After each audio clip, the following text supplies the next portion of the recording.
নমস্কার বন্ধুরা, কেমন আছো তোমরা সবাই? আশা করি খুব ভালো আছো। আমি সুষমা চলে আসলাম তোমাদের সামনে নতুন একটি ব্লগ ভিডিও নিয়ে এমএস লাইফস্টাইলে। তা দেখো, আজকের ভিডিওটি কিন্তু আমি পুজো দিয়েই শুরু করলাম। সকালে তো সমস্ত কাজ আমার কমপ্লিট হয়ে গেছে, তারপরে স্নান করে নিয়ে কিন্তু এদিকে পুজোটাও আমি দিয়ে নিচ্ছি। আর এদিকে কিন্তু ছেলেকে আমি স্কুলে আগে দিয়ে এসেছি, তারপরে বাড়ি এসে স্নান করে নিয়ে পুজো দিচ্ছি। তারপরে যাব রান্নাঘরে, রান্না করে আবার ছেলেকে আনতে যেতে হবে।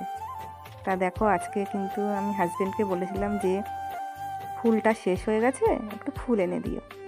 তা এক প্লাস্টিক পুরো ফুল কিনে এনে দিয়েছে। তা মন ভরে দেখো আমি ঠাকুরকে পুজো দিয়ে দিচ্ছি। আর ফুল না হলে না ভালো লাগে না পুজো দিতে। তা পুজো দিয়ে এবার চলে যাব রান্নাঘরে। আর আজকে কিন্তু আমাদের নিয়ে এসেছিলো রুই মাছ, আর মাছটা না খুব ভালো ছিল। তা মাছটা দেখো আমি ধুয়ে তো রেখে দিয়েছিলাম, আর এখন রান্না করব বলে লবণ হলুদ সুন্দর করে আমি মাখিয়ে নিচ্ছি। আর এইদিকে কিন্তু আমি কড়াইটা বসিয়ে দিয়েছি গরম হওয়ার জন্য। আর তারপরে দেখো মাছের কিন্তু একটু তেলও ছিল। তা ভাবছিলাম এত সুন্দর মাছের তেলটা দিয়ে কিন্তু বেগুন দিয়ে ভাজা করব। তা সেই মতো কিন্তু আমি তেলটা না বটিতে ছোট ছোট করে কেটে নিয়েছি। আর এদিকে দেখো মাছটা আমি ভেজে নেব।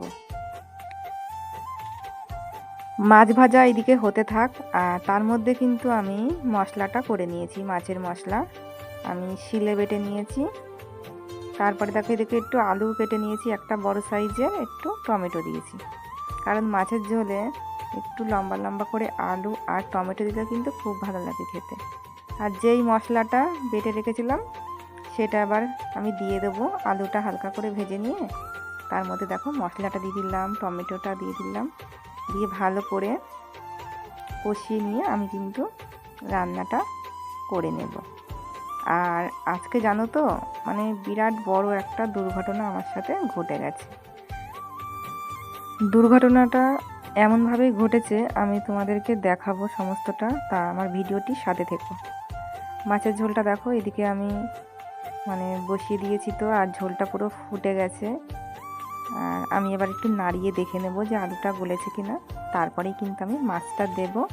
দিয়ে হালকা করে একটু ফুটিয়ে নিয়ে একটু গরম মশলা দিয়ে নামিয়ে নেব। মাছের ঝোলটা এভাবেই আমি করেছি। আর মাছের ঝোলটা কিন্তু নামিয়ে নিয়ে তারপরে আমি দেখাবো তোমাদেরকে। বেগুন কেটে রেখে দিয়েছি, পেঁয়াজ কেটেছি, আর তার সাথে কাঁচা লঙ্কা। এটা দিয়ে কিন্তু আমি মাছের তেলটা ভাজা করে নেব। মাছের তেলটাও কিন্তু আমি সুন্দর করে ছোট ছোট করে কেটে নিয়েছি। তা কড়াই দেখো তেল বসিয়ে দিয়েছি। এরপরে আমি বেগুন পেঁয়াজ কাঁচা লঙ্কা সব দিয়ে নুন হলুদ দিয়ে বেশ ভালো করে আমি ভেজে নিয়েছি। আর বেগুনটা ভাজা হয়ে গেলেই তারপরে কিন্তু আমি মাছের তেলটা দিয়ে দেব, দিয়ে খুব সুন্দর করে ভেজে নেব।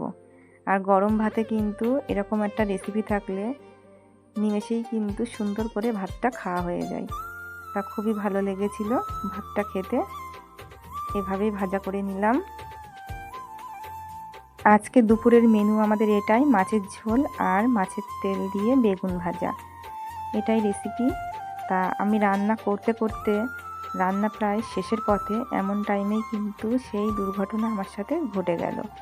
কারণ আমার রান্নাঘরের সাইডেই না লাইন করে পুরো সুপারি গাছ লাগানো আছে। আর সেই সুপারি গাছটা পুরো ভেঙে গিয়ে পুরো আমার রান্নাঘরের টিনের মধ্যে পুরো ঢুকে গেছে। সেই টাইমটাই করছিলাম আমি রান্না। আর রান্না করতে করতে হঠাৎ এত বড় একটা দুর্ঘটনা, এত আওয়াজ হয়েছে, আর টিন ফেটে পুরো গাছের গোড়া ঢুকে গেছে রান্নাঘরে। সেই অবস্থায় তাহলে কতটা ভয় পেয়েছি আমি। দেখো তোমাদেরকে দেখাচ্ছি, যে সুপারি গাছ গোড়াটা নিচে রয়েছে, কিন্তু গোড়া থেকে ভেঙে গিয়ে দেখো আমার এই যে রান্নাঘর দেখতে পাচ্ছ, রান্নাঘরের টিন পুরো ফাঁকা হয়ে গেছে। ফাঁকা হয়ে গিয়ে সাইড দিয়ে পুরো গোড়া কিন্তু ঢুকে গেছে। সেটা আর আমি তোমাদেরকে দেখাইনি, কারণ তখন পুরো ব্যস্ত হয়ে গেছিলো সবাই গাছটাকে বের করার জন্য। আর গাছটা পড়েছিল পাশের বাড়ির এক দেয়ালে, সেটা তাদের ঘর ভাঙছিল। তা কোনো অসুবিধা হয়নি কারণ, কিন্তু অসুবিধাটা তো আমারই হয়েছিল, কারণ এত বড় একটা বিপদ তা গাছটা এত লম্বা ছিল, মানে কিভাবে বের করবে কেউ পাচ্ছিল না। তারপরে কিন্তু আমার হাজব্যান্ড বাড়ি চলে এসেছিলো, আর ওকে আমি সমস্ত কথা বললাম, আর কি হারে হাওয়া হচ্ছে তোমাদেরকে দেখালাম। আর লাইন করে দেখো সব সুপারি গাছ রয়েছে। ও কিন্তু বাড়ি এসেই তারপরে দেখো এই যে গাছটাকে টেনে নিয়ে কিন্তু বের করছে, দেখো কত লম্বা গাছ। আর তারপরে যে তোমাদেরকে দেখিয়ে দিলাম, আর পুরো টিনটা ফেটে কিন্তু ঢুকে গেছে। সেই টাইমে আমি রান্না করছিলাম, সেখানে ছিল গ্যাসের সিলিন্ডার, মানে গাছটার গোড়াটা পুরো সিলিন্ডারের পিছনেই ছিল। তখন যদি দুর্ঘটনাটা ঘটতো, মানে ভীষণ আতঙ্কে ছিলাম আমি। তা যাই হোক, বেঁচে গেছি। তা মনটা কিন্তু খুবই খারাপ হয়ে গেছিলো, কী আর করবো, কপালে ছিল, হয়ে গেছে। তারপরে দেখো দুপুরের খাওয়া দাওয়া তোমাদেরকে দেখাইনি। তারপরে চলে আসলাম সন্ধ্যাবেলায়, কারণ ছেলে কিছুদিন ধরে বলছিল যে মা একটু বেগুনি খাবো, একটু পেঁয়াজি খাবো। তা যেহেতু আমার ছেলে খুবই ছোট, আমি কিন্তু বাড়িতে সমস্ত জিনিস বানিয়েই খাওয়ানোর চেষ্টা করি, কারণ ও কিন্তু একদমই এগুলো খেতে খুবই ভালোবাসে। সেই জন্য চেষ্টা করি বাড়িতে বানিয়ে খাওয়ানোর। তা দেখো কড়াই সাদা তেল বসিয়ে দিয়েছি, তেলটা গরম হয়ে গেছে। আর বেগুনিগুলো কিন্তু আমি সুন্দর করে ভেজে নিয়েছি, আর এত সুন্দর হয়েছিল খেতে। ঘরোয়া পদ্ধতিতে আমি বানিয়েছি, খুব ভালো হয়েছিল খেতে। এখানে একটার জায়গায় দুটো খেলেও ছেলের কিন্তু কোনো অসুবিধা হবে না, যেহেতু আমি বাড়িতে বানিয়েছি। তা আমরা কিন্তু সমস্ত কিছু বানিয়ে নিয়ে সন্ধ্যাবেলার টিফিনটা তো করে নিয়েছি, আর খুব সুন্দর হয়েছিল খেতে। তা দেখো একবার বেগুনি ভেজে তুলে নিয়েছি, তারপরে কিন্তু আরও একবার দিয়ে আমি ভেজে নেব। আর বেগুনিটা ভাজা হয়ে যাওয়ার পর তারপরে কিন্তু পেঁয়াজিও করে নেব একটু। তা দেখো বেগুনিগুলো পুরো একেবারে বড় বড় সাইজ, ভালো হয়েছিল খেতে। হাজব্যান্ডও খেয়ে বললো খুব সুন্দর হয়েছে, ছেলেও কিন্তু খুব ভালো খেয়েছে, আর আমিও খুব ভালো খেয়েছি। দেখো কত সুন্দর ফুলে ফুলে পুরো ফুলকো ফুলকো হয়ে গেছে খেতে, আর পুরো একেবারে ক্রিসমি হয়েছিল। একেবারে মুখে দিচ্ছি আর মনে হচ্ছে মিলিয়ে যাচ্ছে, খুব সুন্দর হয়েছিল খেতে। সন্ধ্যাবেলায় কিন্তু এরকম টিফিন হলে কিন্তু জমে যায়, খুব ভালো লাগে। তা এগুলো ভাজা হয়ে গেলেই তুলে নিয়েই কিন্তু আমি আবার পেঁয়াজিটা বসিয়ে দেবো। আর অল্প করেই করেছি, বেশি করিনি, কারণ অল্প খাওয়াই ভালো। সব জিনিসই একবার ভাজা হয়ে গেছে, যার একবার দিয়েছি। তারপরে দেখো পেঁয়াজিটা ওই যে ভেজে নিচ্ছি। এক পিঠ ভাজা হয়ে গেছে, উল্টে দিলাম। আর এই পিঠটা হয়ে গেলেই কিন্তু এবার নামিয়ে নেব।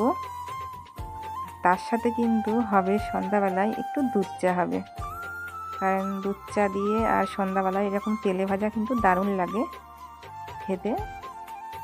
মাঝে সাঝে খেলে কিছু হয় না, কারণ খেতেও তো ইচ্ছা করে না। তা দেখো এদিকে একটু চা বসিয়ে দিয়েছি, আর চাটা পুরো ফুটে গেছে। এবার কিন্তু আমি নামিয়ে নেব, আর সমস্ত কিছু কিন্তু ঘরে নিয়ে চলে যাব। এবার কিন্তু আমরা তিনজনে মিলে খেয়ে নেব। তাই যে বসে পড়ছি, একটু সসও নিয়ে নিয়েছি, টমেটো সস, চিলি সস। তা আজকে কিন্তু খাওয়া দেখি ভিডিওটি শেষ করব। তা তোমরা সবাই ভালো থেকো, নেক্সট ভিডিও আবার আসবে, সবাই ভালোবাসা দিও, পাশে থেকো।